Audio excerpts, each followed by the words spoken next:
السلام عليكم ورحمة الله وبركاته.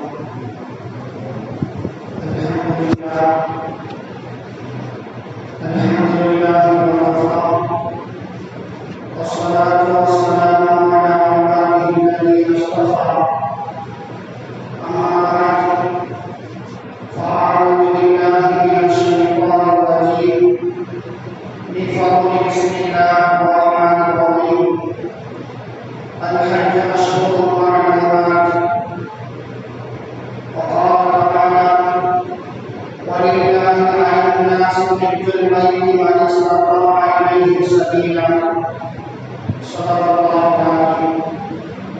وقال نبينا صلى الله عليه وسلم: من لم يمنعه عن الحج حاجة ظاهرة أو سلطان جاهل أو أمر حابس فمات ولم يحج فليكن إن شاء يهوديا وإن شاء نصرانيا. صدق رسول الله صلى الله عليه وسلم. அளவற்ற அருளாளரும் நிகரற்ற அன்புடையோனாகிய எல்லாம் வல்ல அல்லாஹ்வின் திருநாமம் போற்றி ஆரம்பம் செய்கிறேன்.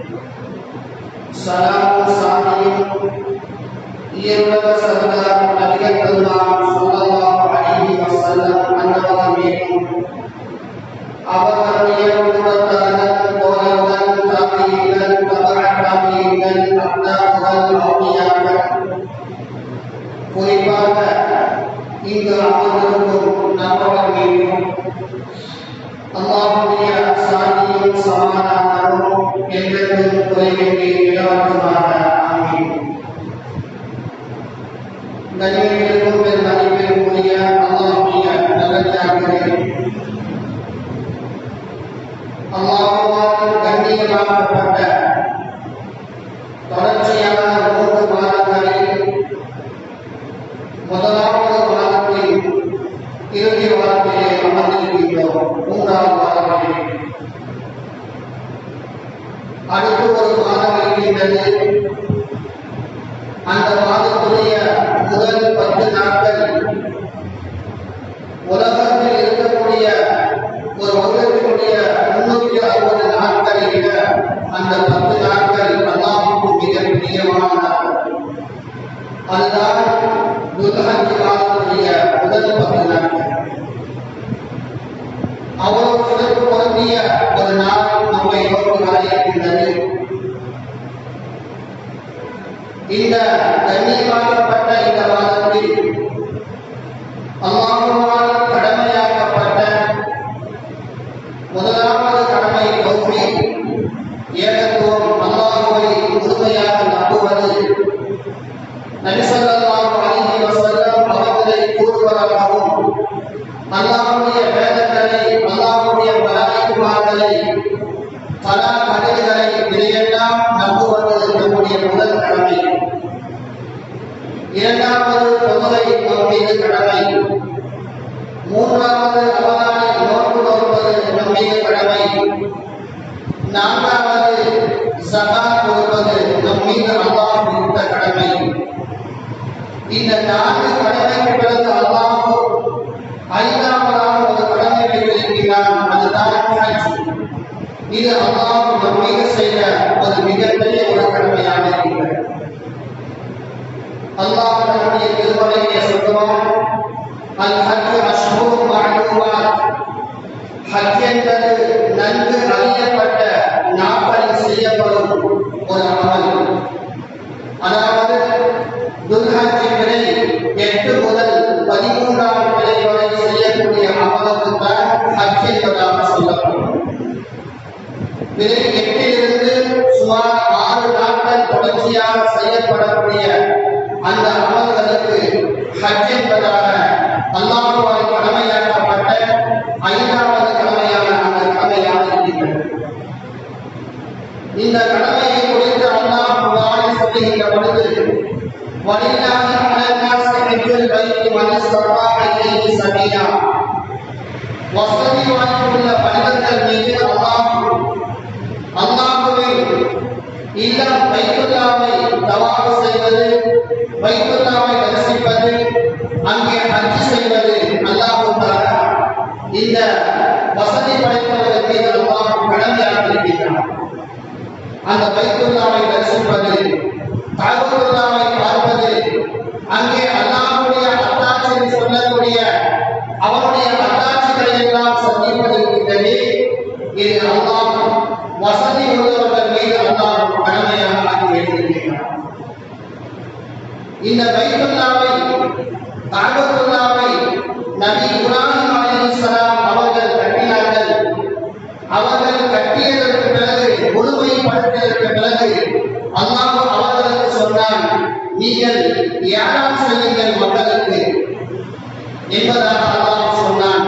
நபி இப்ராஹிம் அலைஹிஸ்ஸலாம் அவர்கள் கேட்டார்கள், யா அல்லாஹ், இந்த பாலைவனத்திலே என்னுடைய குடும்பத்தை தவிர வேறு யாரும் கிடையாது, நானும் என்னுடைய மனைவியும் என்னுடைய மகன் இஸ்மாயிலும் தவிர வேறு யாருமே இங்கே கிடையாது. நான் ஏழாம் செய்தால் எப்படி மக்களுக்கு அது போய் சேரும் என்பதாக இப்ராஹிம் அலைஹிஸ்ஸலாம் அவர்கள் கேட்பார்கள். ஆனால் அல்லாஹ்வுடைய உத்தரவு, நீங்கள் ஏழாம் செய்ய வேண்டும் என்பதாக.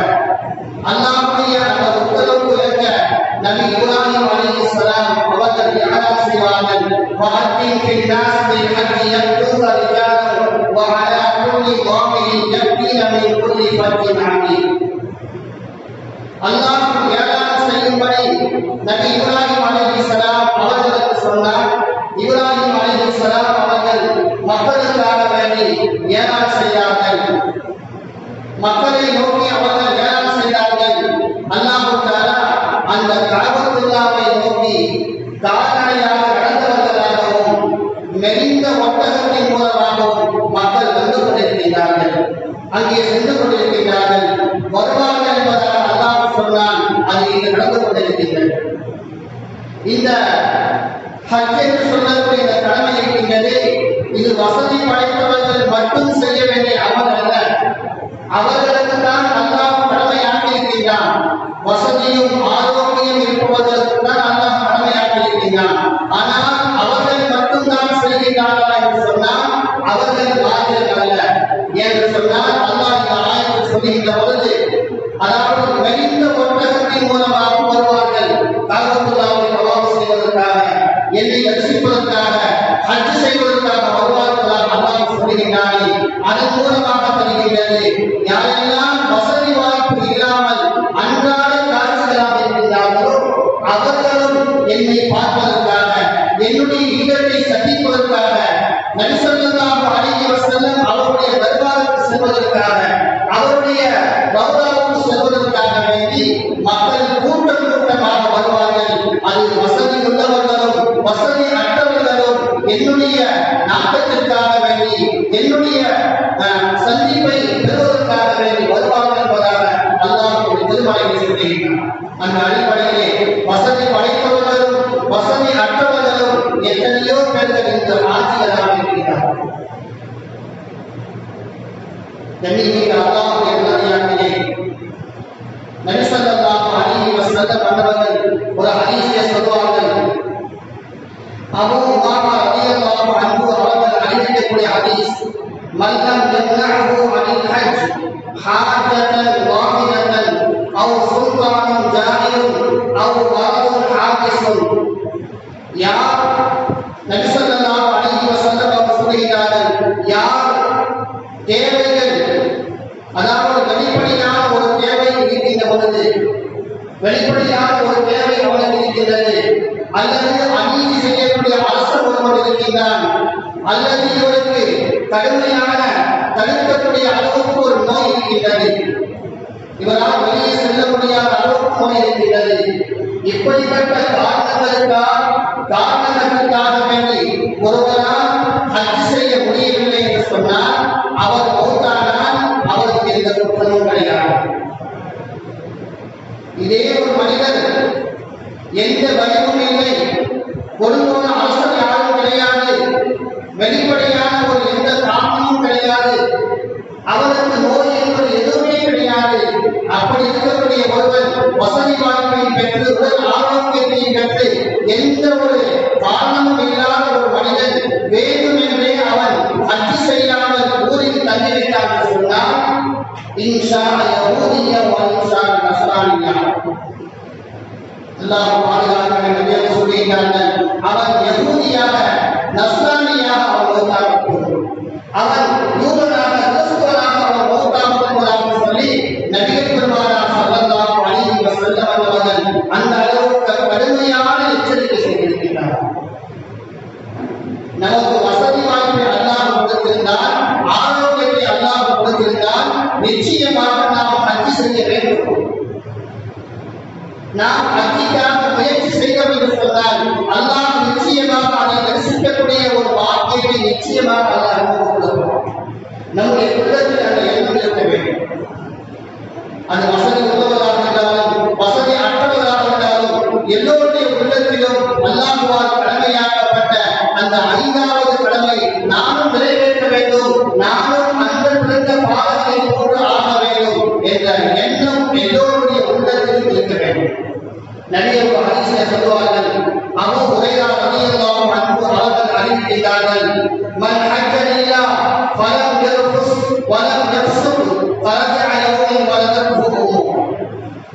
ஒரு மனிதன் ஹஜ் செய்கிறார் சொன்னால் அவருடைய ஹஜ் நிறைவேறிவிட்ட பிறகு ஆபாசமான அந்த ஹஜ்ஜை நிறைவேற்றக்கூடிய சமயத்திலே ஆபாசமான எந்த வார்த்தையும் பேசாமல், ஆபாசமான எந்த ஒரு பேச்சு பேசாமல், எந்த ஒரு சொல்லும் சொல்லாமல், அதே போன்று பாவமான செயல்களில் ஈடுபடாமல் ஒரு மனிதன் அந்த ஹஜ்ஜை நிறைவேற்றி முடிப்பார் என்று சொன்னால் அவர் அன்று பிறந்த தாயை வைத்திருந்த அன்று பிறந்த பாவங்களை போன்று ஆகிவிடுவான் என்பதால் நபிகள் பெருமானார் ஸல்லல்லாஹு அலைஹி வஸல்லம் சொன்னார்.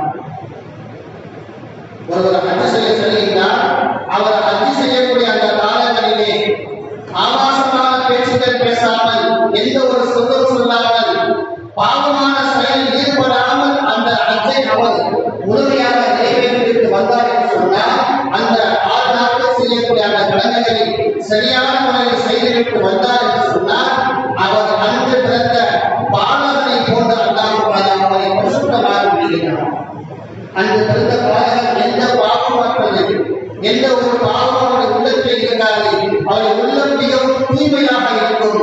அதே போன்ற உள்ளத்தை அல்லாஹ் அந்த ஆட்சிக்கு அல்லாஹ் கொடுப்பதாக நபிகள் பெருமானார் ஸல்லல்லாஹு அலைஹி வஸல்லம் அன்னவர்கள் சொல்வார். எனவே கண்ணியமிக்க அல்லாஹ்வுடைய நல்லடியார்களே, இந்த ஹஜ் என்பது நம்முடைய அனைத்து பாவங்களையும் அழிக்கக்கூடியதாக இருக்கின்றது. ஹஜ் என்ற கடமை நாம் இந்த காலம் முழுவதும் எவ்வளவோ பாவங்கள் செய்திருக்கின்றோம்.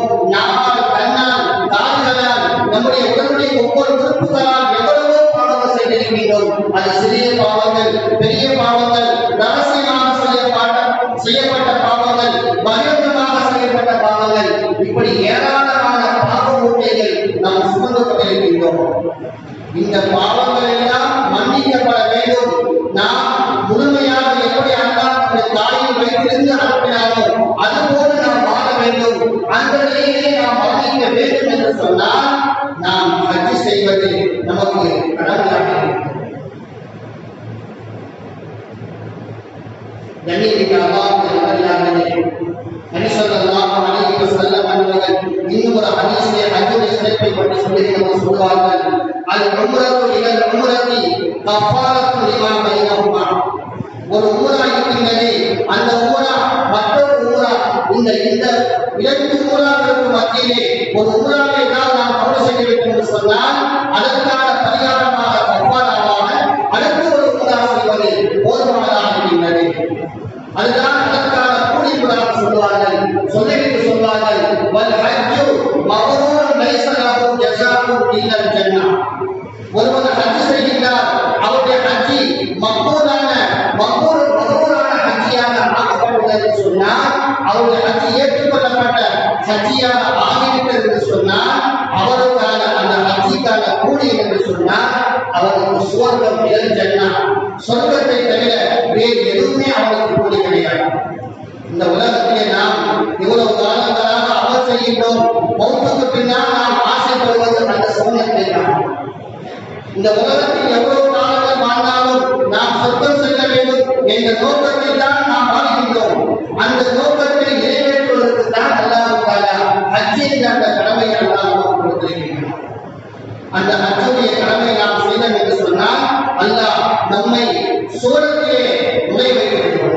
சுவனம் தான் நமக்கு கூலியாக அல்லாஹ் அந்த ஹஜ் செய்த ஆட்சிக்கு அல்லாஹ் கொடுக்கிறான். இன்னும் நபி அவர்கள் சொல்லுவார்கள், மாமின் யௌமின் அக்ஸரு மின் அன் யஅதமி அல்லாஹ் ஃபீ அபதன் மினன் நார் மின் யௌமின் அரஃபா. நபி ஸல்லல்லாஹு அலைஹி வஸல்லம் அவர்கள் சொல்வார்கள், அரஃபாவுடைய நாளை விட வேறு எந்த நாளிலும் அல்லாஹ் தஆலா அதிகமான அடிமைகளை மனிதர்களை அல்லாஹ் தஆலா நரக நெருப்பிலிருந்து விடுதலை செய்யப்பட மாட்டான். அரஃபாவுடைய நாள் இருக்கிறதே அது ஹஜ்ஜுடைய நாள். ஹஜ்ஜுடைய காலங்களில் 9வது நாளில் இருக்கக்கூடிய நாள் தான் அந்த அரஃபாவுடைய நாள். துல்ஹஜ் மாதத்துடைய 9வது பிறை இருக்கிறதே அதுதான் அரஃபாவுடைய தினம். அந்த தினத்திலே அல்லாஹ் தஆலா எத்தனை அடிமைகளை மன்னித்தார் சொன்னார், எத்தனை மன்னித்தார் சொன்னார், அதுபோன்று மற்ற காலங்களில் அல்லாஹ் மன்னிப்பது கிடையாது. அவ்வளவு அதிகமான மனிதர்களை அல்லாஹ் தஆலா நரகத்திலிருந்து அவரை பாதுகாக்க சுவனவாசியாக மாற்றுகின்றான் என்பதால் நபிகள் பெருமானார் ஸல்லல்லாஹு அலைஹி வஸல்லம் அவர்கள் சொன்னார்கள். நம்மிலே பல பேர் நினைக்கலாம், ஹஜ் செய்வதற்கு எவ்வளவோ கஷ்டமாக இருக்கின்றது, பணம் ஒரு பக்கம் இருந்தாலும் அரசாங்கம் ஒரு பக்கம் இருந்தாலும் அங்கே கூட்ட நெரிசல் அதிகமாக இருக்கின்றது, நம்மளால் சரியான முறையில் காரியங்களை அங்கே செய்ய வேண்டிய அமல்களை செய்ய முடியவில்லை, நம்மளால் நடக்க முடியவில்லை என்று சில காரணங்களை சொல்லி நாம் ஹஜ் செய்யாமல் அதற்கு பகரமாக உம்ராவை செய்யக்கூடிய மக்கள் எத்தனையோ பேர் இருக்கின்றனர்.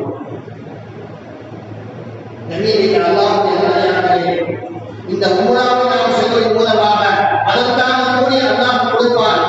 ஆனால் இந்த அரஃபாவுடைய இடத்திலே ஹஜ்ஜிக்காக செல்லக்கூடிய அவர்கள் அரஃபாவுடைய இடத்திலே பிறை 9 அந்த ஃபஜ்ருடைய தொழுகை, அதாவது 10வது நாள் ஃபஜ்ருடைய தொழுகைக்கு முன்னால் வரை அந்த மைதானத்தில் அமர்ந்து ஒரு நிமிடமாவது அமர்ந்துவிட்டு வந்துவிட்டார் சொன்னால் அவருடைய ஹஜ்ஜி கபூலாக்கப்படும். அந்த அரஃபாவுடைய மைதானத்தில் அவனால் ஒரு நிமிடம் கூட அமரவில்லை சொன்னால் 9வது நாள் முழுவதிலே ஒரு நிமிடம் கூட அந்த அரஃபாவுடைய மைதானத்தில் அவர் அமரவில்லை சொன்னால் அவருடைய ஹஜ்ஜி ஏற்றுக்கொள்ளப்படாது என்பதால் நபிகள் சொல்வார்கள். ஏன் என்று சொன்னால் அந்த அரஃபா மைதானம் இருக்கின்றதே அதுதான் நம்முடைய ஆலமுல் அர்வாஹுடைய அல்லாஹ் தஆலா அல்ஹம்து ரப்பிக்குல்லாஹ் கேட்டாரே, நான் ஒரு இறைவன் அல்லவா என்பதாக கேட்டாரே, அந்த மைதானம் அங்கேதான் இருக்கின்றது. அங்கே வைத்துதான் நுர்மான் பள்ளத்தாக்கு சொல்லி பள்ளத்தாக்கு அந்த அரஃபாவுடைய மைதானம் இருக்கின்றது. அந்த பள்ளத்தாக்கை வைத்துதான் அல்லாஹ் தஆலா நான் உங்களுடைய ரப்பல்லவா என்பதாக அல்லாஹ் கேட்டான். நாம் எல்லோரும் சொன்னோம், நீதான் என்னுடைய ரப்பல்லாஹ் இல்லா ரப்பலே அந்த உருவங்கள் எல்லாம் சொன்னார். அப்படி அல்லாஹ் தஆலா வாக்குறுதி வாங்கப்பட்ட அந்த இடம்தான் அந்த அரஃபாவுடைய மைதானம். அந்த அரஃபாவுடைய மைதானத்துடைய சிறப்பு எப்போது சொன்னால் இந்த துல்ஹஜ் மாதம் 9வது பிறை அங்கே சென்றால் மட்டும்தான் அந்த சிறப்பு. நாம் 9வது மற்ற காலங்களில் செல்கின்றோம்.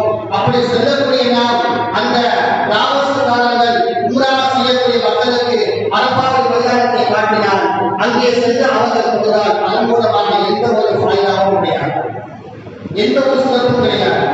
அந்த துல்ஹஜ் மாதத்துடைய 9வது பிறை அங்கே சென்றால் மட்டும்தான் அங்கே அதிகமான சிறப்புகள் இருக்கின்றது.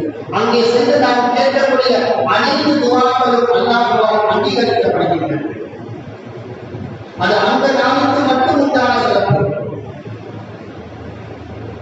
அதனால்தான் நபிகள் பெருமானார் ஸல்லல்லாஹு அலைஹி வஸல்லம் அவர்கள் அல் ஹஜ் அரஃபா என்பதாக சொல்வார்கள். ஹஜ் என்று சொன்னால் அது அரஃபா என்பதாக சொல்வார்கள். அரஃபாவுடைய மைதானத்தில் தங்கவில்லை என்று சொன்னால் அவன் செய்த ஹஜ்ஜை ஹஜ்ஜாக ஆகாது என்பதாக நபிகள் சொல்வார்கள். எனவே உண்மைக்கு அல்லாஹ்வுடைய மரியாதை இந்த ஹஜ்ஜுடைய அமல் அல்லாஹ் தஆலா வசதி படைத்தவர்கள் அனைவரும் மீதும் கடமையாக ஆக்கியிருக்கிறார். வசதி அற்றவர்களும் நாம் முயற்சி செய்து அல்லாஹ்விடம் துஆ செய்து அந்த இடத்தை அடைவதற்கு அங்கே ஹஜ் செய்வதற்கான நியத்தை நாம் உண்டாக்க வேண்டும். கண்ணியமிக்க அல்லாஹ்வுடைய மரியாதை இந்த ஆண்டிலே நமது நாட்டிலிருந்து 1,1,4,00,000 மக்கள் இந்த நாட்டிலிருந்து இந்த வருடம் ஹஜ் செய்ய இருக்கின்றார்கள். அவர்கள் அத்தனை பேருடைய ஹஜ்ஜை அல்லாஹ் தஆலா மக்பூலான மக்பூலான ஹஜ்ஜாக அல்லாஹ் ஆக்குவானாக. அவருடைய ஹஜ்ஜை அல்லாஹ் தஆலா ஒப்புக்கொள்வானாக, ஏற்றுக்கொள்வானாக. அவர்களுக்கான ஹஜ்ஜுடைய கூலியாக சுவன கண்ணியமிக்க அல்லாஹ் நல்லடியார்களே, இந்த ஹஜ்ஜை செய்வதற்கு சென்ற ஆண்டிலே நம்முடைய ஊரிலிருந்து பல பேர்கள் சென்றார்கள். ஆனால் இந்த ஆண்டு ஒரு நபர் கூட இதுவரை நமக்கு தெரியவில்லை. அல்லாஹ் வரக்கூடிய ஆண்டுகளாவது ஹஜ் செய்யக்கூடிய பாக்கியத்தை நமக்கு தர வேண்டும். அந்த பாக்கியம் கிடைக்க வேண்டும் என்று சொன்னால் நபி ஸல்லல்லாஹு அலைஹி வஸல்லம் அவர்கள் பல வழிகளை நமக்கு சொல்லித் தந்திருக்கிறார்கள். சஹாபாக்களுடைய காலத்திலே சஹாபாக்கள் நபியை கேட்டார்கள், யா ரசூலல்லாஹ், வசதியுள்ள சஹாபாக்கள் எல்லாம் எல்லா கடமைகளையும் செய்கின்றார்கள், ஜிஹாதுக்கும் வருகின்றார்கள், பொருளாதாரத்தை கொடுக்கின்றார்கள், அதே போன்று அவர்கள் இந்த ஹஜ்ஜுடைய யாத்திரையில் அவர்கள் செய்கின்றார்கள். எங்களுக்கு வசதி வாய்ப்பு இல்லை, நாங்கள் ஏழைகளாக இருக்கின்றோம், அன்றாட காட்சிகளாக இருக்கின்றோம், எங்களால் ஹஜ் செய்ய முடியவில்லையே, எங்களால் ஜிஹாதுக்கு பணம் கொடுக்க முடியவில்லையே, பொருளாதாரத்துக்கு உதவி செய்ய முடியவில்லையே என்பதாக சஹாபாக்கள் கேட்கின்ற பொழுது நபி ஸல்லல்லாஹு அலைஹி வஸல்லம் அவர்கள் அந்த சஹாபாக்களுக்கு பல வழிகளை காட்டுவார்கள். நீங்கள் ஹஜ் செய்வதற்காக நீங்கள் எண்ணம் வைத்திருக்கிறீர்களே, நீர் வைத்திருக்கிறீர்களே, ஆசைப்படுகின்றீர்களே, அந்த ஆசைக்கு அல்லாஹ் கூலி கொடுப்பான். அதே சமயத்தில் அந்த ஹஜ்ஜுடைய கூலி உங்களுக்கு கிடைக்க வேண்டும் என்று சொன்னால் அதற்கு பல மாற்று வழிகளை நபி ஸல்லல்லாஹு அலைஹி வஸல்லம் அவர்கள் காட்டி கொடுத்திருக்கிறார்கள். இந்த அமல்கள் சிறிய அமல்களாகத்தான் இருக்கும். ஆனால் அந்த சிறிய அமல்களை நீங்கள் தொடர்ச்சியாக செய்தால் அதை கொண்ட ஹஜ்ஜுடைய சவாபை, உம்ராவுடைய சவாபை அல்லாஹ் தஆலா பரிபூர்ணமாக தருவார். நமது நாட்டிலிருந்து 1.25 லட்சம் இந்த ஆண்டு செல்கின்றார்கள். அதே போல் எத்தனையோ நாடுகளுக்கு எத்தனையோ ஆண்டுகள் செல்கின்றார்கள். எல்லோருடைய ஹஜ்ஜும் மக்பூலான ஹஜ்ஜாக ஆக வேண்டும் என்பது நம்முடைய நோக்கம். ஆனால் ஏற்றுக்கொள்ளப்பட்டதா என்பது அல்லாஹ்வுக்கு தான் தெரியும்.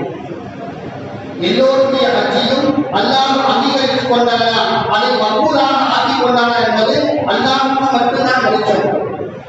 ஆனால் நபிகள் பெருமானார் ஸல்லல்லாஹு அலைஹி வஸல்லம் அவர்கள் சில அமல்களை சொல்கிறார்கள். அந்த சிறிய அமல்களை நாம் ஊரில் இருக்கும் பொழுது செய்தோம் என்று சொன்னால் அதற்கு அல்லாஹ் தஆலா ஒப்புக்கொள்ளப்பட்ட ஹஜ்ஜுடைய சவாபை, ஒப்புக்கொள்ளப்பட்ட உம்ராவுடைய சவாபை அல்லாஹ் தருகிறார். அப்படி நபி ஸல்லல்லாஹு அலைஹி வஸல்லம் அவர்கள் ஏராளமான சவால்களை சொல்லியிருக்கிறார்கள். அதில் நான் இன்று உங்களுக்கு 10 வகையான அமல்களை நான் சொல்லியிருக்கிறேன். அந்த அமல்களை செய்தால் ஹஜ்ஜுடைய கூலி அல்லாஹ் தருவானே, அது போன்ற 10 அமல்களை, சிறிய அமல் நான் உங்களுக்கு சொல்ல ஆசைப்படுகிறேன். அதில் முதலாவது அமல் என்னவென்று சொன்னால், புகாரி, நஸீ, திருமதி போன்ற கிதாபுகளை வரக்கூடிய செய்தி. ஒவ்வொரு பரதான தொழுகைக்கு பிறகும் சுப்ஹானல்லாஹ் 33, அல்ஹம்துலில்லாஹ் 33, அல்லாஹு அக்பர் 33. சில ஹதீஸ்களிலே அல்லாஹ் அக்பர் 34 என்பதாக வருகிறது. சில ஹதீஸ்களிலே 33 என்பதாக சொல்லி 100ஆக லா இலாஹ இல்லல்லாஹ் வஹ்தஹு லா ஷரீக லஹு லஹுல் முல்கு வ லஹுல் ஹம்து வ ஹுவ அலா குல்லி ஷைஇன் கதீர். இந்த 4வது கலிமா. இந்த தஸ்பீஹ்களை ஒவ்வொரு பரதான தொழுகைக்கு பிறகு நீங்கள் செய்தால் அல்லாஹ் தஆலா அவருக்கு அங்கே ஹஜ் செய்யக்கூடிய ஹாஜிகளுக்கு என்ன கூலி கொடுக்கிறாரோ அந்த கூலியை அல்லாஹ் தஆலா இந்த தஸ்பீஹ் செய்யக்கூடிய மக்களுக்கு அல்லாஹ் கொடுக்கிறார். இது எவ்வளவு லேசான அமல். ஒவ்வொரு பரதான தொழுகைக்கு பிறகும் தொழுகையிடத்திலே அமர்ந்து கொண்டு சுப்ஹானல்லாஹ் 33, அல்ஹம்துலில்லாஹ் 33, அல்லாஹு அக்பர் 33, 4வது கலிமா அது ஒரு முறை ஓதுங்கள் என்று சொன்னால் அல்லாஹ் தஆலா ஹாஜிகளுக்கு கொடுக்கக்கூடிய அந்த கூலி அல்லாஹ் தஆலா நமக்கு தருகிறார். இரண்டாவது நபிகள் சொல்வார்கள், பிர்ருல் வாலிதைன், அதாவது பெற்றோர்களுக்கு செய்ய வேண்டிய கடமை, பெற்றோர்களை கண்ணியப்படுத்துவது, பெற்றோர்களுக்கு உபகாரம் செய்வதற்கின்றே அதுவும் ஹாஜியுடைய நன்மை நமக்கு பெற்றுத்தரும். எத்தனையோ ஹதீஸ்கள் நாம் எல்லாம் கேள்விப்பட்டிருப்போம் பெற்றோர்களுக்கு செய்யக்கூடிய கடமையை பற்றி. அந்த பெற்றோர்களுக்கு கடமை செய்ததன் காரணமாக, பெற்றோர்களை கண்ணியப்படுத்தியதன் காரணமாக அவர்கள் துவாக்களை அங்கீகரித்திருக்கின்றால் அதுவும் கேள்விப்பட்டிருக்கின்றோம். 3 பேர்கள் குகையை அகப்பட்டார்கள். அந்த குகையை தன்னோடு அழைத்துக் கொண்ட பொழுது அந்த 3 பேர் ஒருவர் துவா செய்கின்றார், பெற்றோருக்கு நான் உணவை கொடுக்காமல், பாலை கொடுக்காமல், என்னுடைய பிள்ளைகளுக்கும் அனைவருக்கும் நான் கொடுக்க மாட்டேன் என்பதாக சொல்லி துவா செய்கிறார். அல்லாஹ் அந்த துவாவை அங்கீகரித்து அந்த பாலை அகற்றுகின்றான். அதே போன்று ஓய்சூர் தம்பி என்று சொல்லக்கூடிய தாண்டி அவர் ஸல்லல்லாஹு அலைஹி வஸல்லம் அவருடைய காலத்தில் வாழ்ந்தவர்.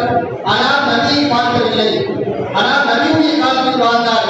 நபியத்தை கேட்டார் ஒரு ஆள் மூலமாக, யா ரசூலல்லாஹ், நான் இஸ்லாத்தை ஏற்றுக்கொண்டிருக்கின்றேன், நான் உங்களை சந்திக்க வர வேண்டுமா? என்னுடைய பெற்றோர், என்னுடைய தாய் வயது முதிர்ந்தவராக இருக்கின்றார், அவருக்கு நான் பணிவிடை செய்ய வேண்டுமா என்று கேட்கின்றார். அது நபி ஸல்லல்லாஹு அலைஹி வஸல்லம் அவர்கள் சொன்னார்கள், நீ என்னை சந்தித்தால் நீ சஹாபியாக மாறிவிடுவாய். ஆனால் என்னை சந்திக்காமல் நீ உன்னுடைய பெற்றோருக்கு, உன்னுடைய தாய்க்கு நீ பணிவிடை செய்தால் இந்த சஹாபிய அந்தஸ்து உனக்கு கிடைக்காவிட்டாலும் நீ இந்த சஹாபியுடைய துஆவை தாண்டி நீ மதிப்பை பெற்றுக் கொள்வாய். ஸல்லல்லாஹு அலைஹி வஸல்லம் அவர்கள் உமர் ரலியல்லாஹு அவர்கள் சொன்னார்கள், உங்களுடைய ஆட்சி காலத்திலே உவைஸ் என்பதாக ஒருவர் வருவார். அவர் வந்தால் அவரிடம் நீங்கள் துஆவுக்காக வேண்டிக் கொள்வதாக சொன்னார். இதன் காரணமாக அந்த சிறப்பு அவருக்கு தன்னுடைய தாய்க்கு உபகாரம் செய்வது காரணமாக இப்படி ஏராளமான செய்திகள் தாய்க்கு உபகாரம் செய்வதன் மூலமாக அல்லாஹ் தஆலா அவருடைய துஆக்களை அங்கீகரித்திருக்கிறார். அந்த செய்தி நாம் கேள்விப்பட்டிருக்கின்றோம். ஆனால் நபி ஸல்லல்லாஹு அலைஹி வஸல்லம் அவர்கள் சொன்ன செய்தி அனஸ் ரலியல்லாஹு அவர்கள் சொல்கிறார்கள், பெற்றோருக்கு மிகவும் கண்ணியம் செய்யக்கூடிய ஒரு சஹாபி, பெற்றோரை அதிகமாக கவனித்துக் கொண்டவர், எந்த நேரமும் பெற்றோருக்கு தாய்க்கு செய்ய வேண்டிய எல்லா கடமைகளையும் சரியாக செய்து கொண்டிருந்தார். அவரால் போருக்கு வர முடியவில்லை. போர்களுக்காக ஏதாவது செய்யப்பட்டால் அவர் தன்னிடம் சொல்லுகின்றார், யா ரசூலல்லாஹ், இந்த தாய் ரொம்பவும் பலகீனமாக இருக்கிறார், நான் என் தாய்க்கு எதிர்ப்பு செய்வதா, நான் போருக்கு வருவதா என்பதாக கேட்கின்றார்.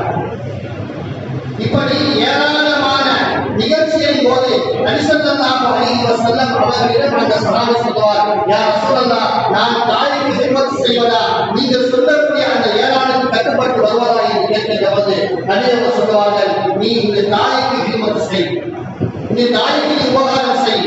எல்லா சஹாபாக்களும் சொல்வார்கள், அவர் தாய்க்கு எவ்வளவோ பணிவிடை செய்தவர். எல்லா சஹாபாக்களும் சொல்வார்கள். அப்படி சொன்ன சமயத்திலே நபி ஸல்லல்லாஹு அலைஹி வஸல்லம் அவர்கள் அந்த சஹாபியை பார்த்து சொல்வார்கள், அந்த ஹாஜ், நீ ஹஜ் செய்த ஒரு ஹாஜி. யாருக்கு சொல்கிறார்கள்? தாய்க்கு ஹிதமத் செய்த அந்த சஹாபியை பார்த்து சொல்கிறார்கள், அந்த ஹாஜ், நீ ஹஜ் செய்த ஒரு ஹாஜி. உம்ரத்தன், நீ உம்ரா செய்த ஒரு மனிதன், ஒப்புக்கொள்ளப்பட்ட உம்ரா உனக்கு இருக்கின்றது, உம்ராவுடைய கூலி உனக்கு இருக்கின்றது. இன்னும் நல்லவர் சொல்வார்கள், நீ இன்னும் அல்லாஹ்வுடைய பாதையிலே வாழெழுதி போர் செய்த அந்த போராளுடைய நன்மையும் உனக்கு இருக்கின்றது, ஜிஹாதுடைய நன்மையும் உனக்கு இருக்கின்றது. சொல்லிவிட்டு சொல்வார்கள், ஃபைதா ரதீது அன்க உம்முக ஃபத்தபில்லா வபிருஹா.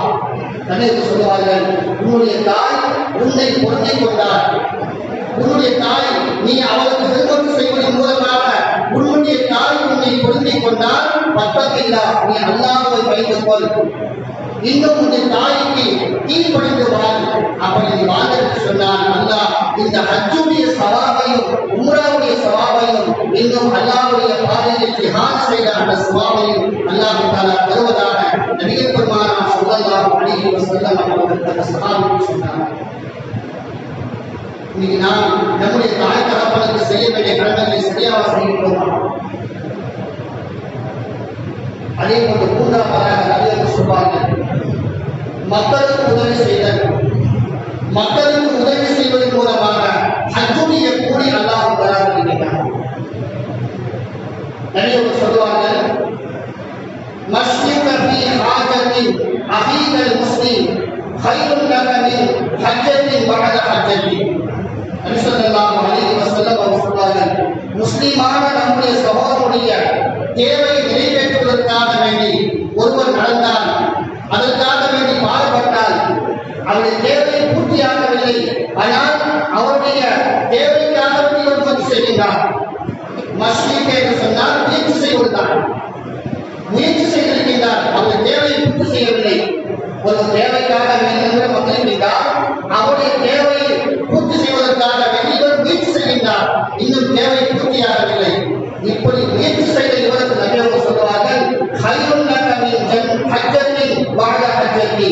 எந்த அளவுக்கு என்று சொன்னால் ஒரு ஹஜ்ஜிக்கு பின்னால் மற்றொரு ஹஜ்ஜி செய்வாரே அவருக்கு என்ன கூலி கிடைக்குமோ, ஒரு ஹஜ்ஜிக்கு பின்னால் மற்றொரு ஹஜ் என்பதாக ஹஜ்ஜி செய்து கொண்டே இருப்பாரே அதை விட சிறந்தது என்பதாக நபி ஸல்லல்லாஹு அலைஹி வஸல்லம் அவர்கள் சொன்னார்.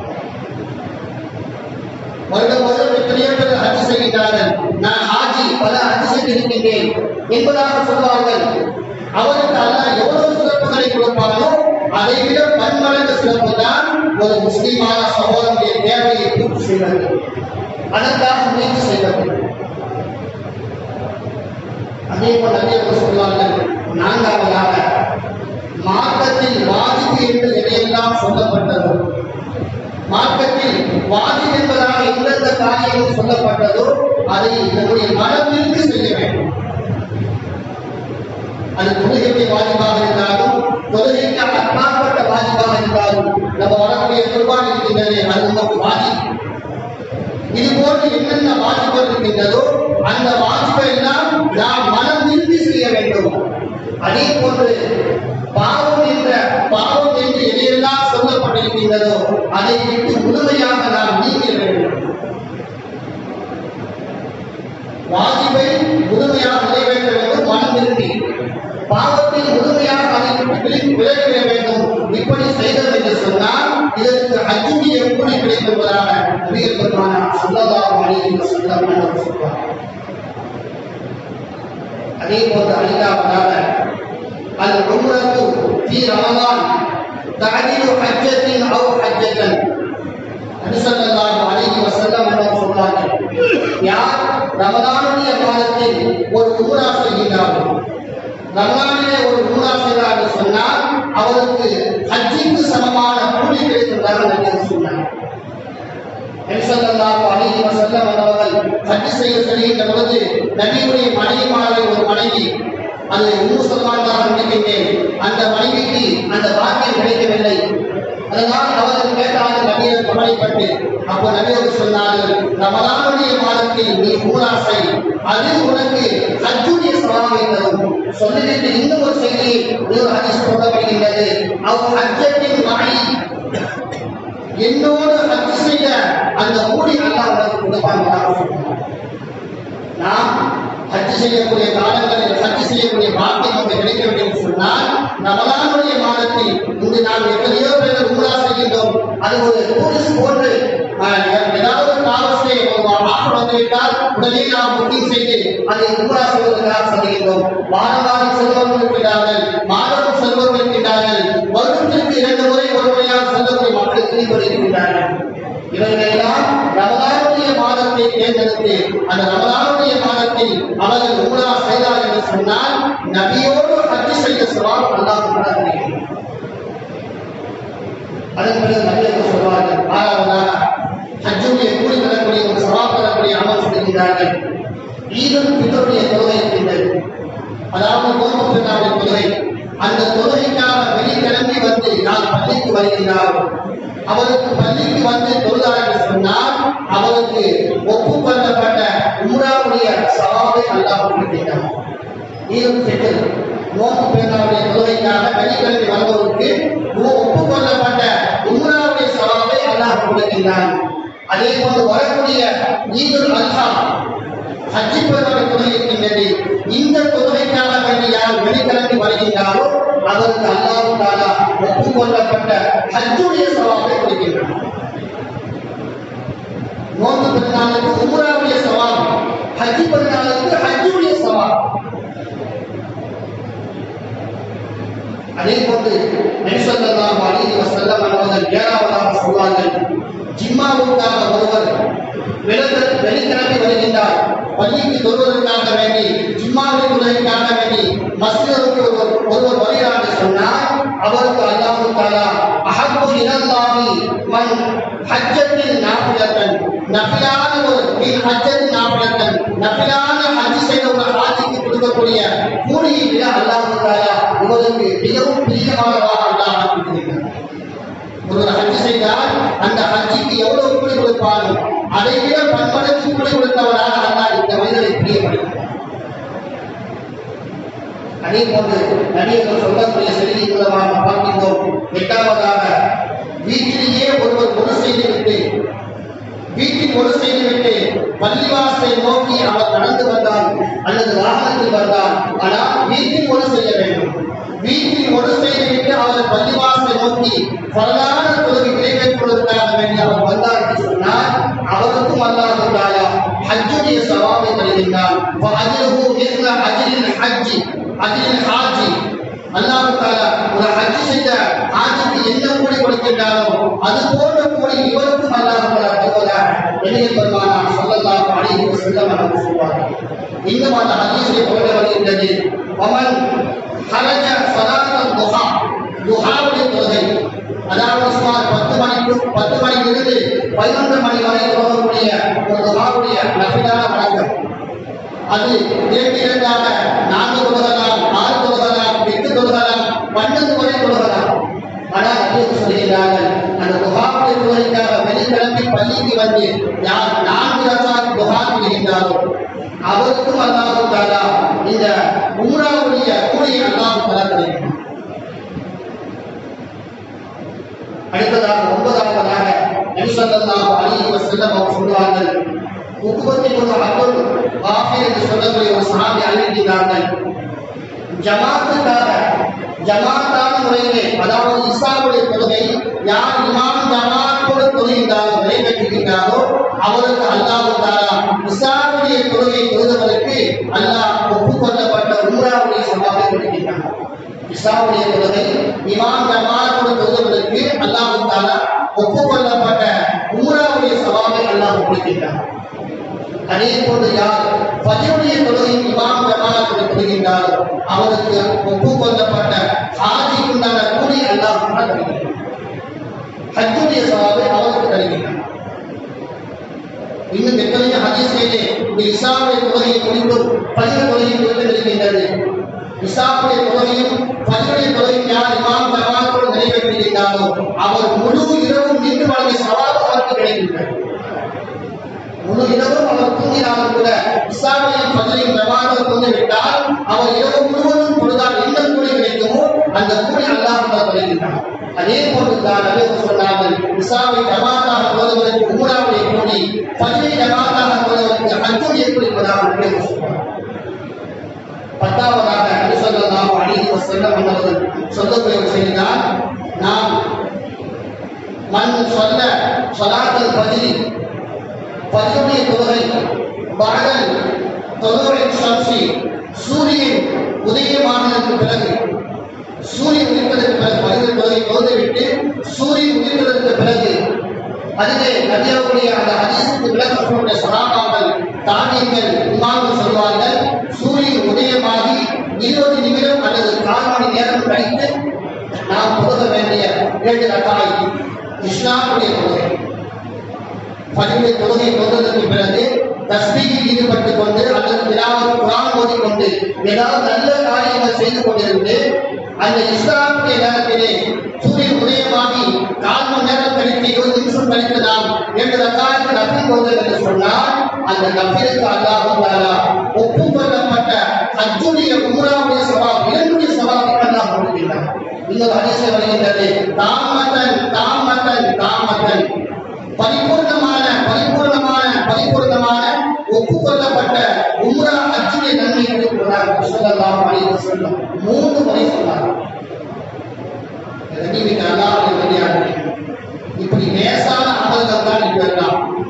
இந்த லேசான அமல்களை நாம் செய்வதன் மூலமாக அல்லாஹ் நமக்கு ஹஜ் உம்ராவுடைய சவாபை தருகிறார். இன்னைக்கு எத்தனையோ லட்சங்கள் செலவு பண்ணி செய்கின்றார்கள். அவர்களால் அங்கே சரியான முறையில் கடமை நிறைவேற்ற முடியுமா என்பது தெரியாது. அப்படி நிறைவேற்றக்கூடிய ஒரு வாய்ப்பு கிடைத்தாலும் அவர்கள் முழுமையாக செய்தார்களா என்பது நமக்கு தெரியாது.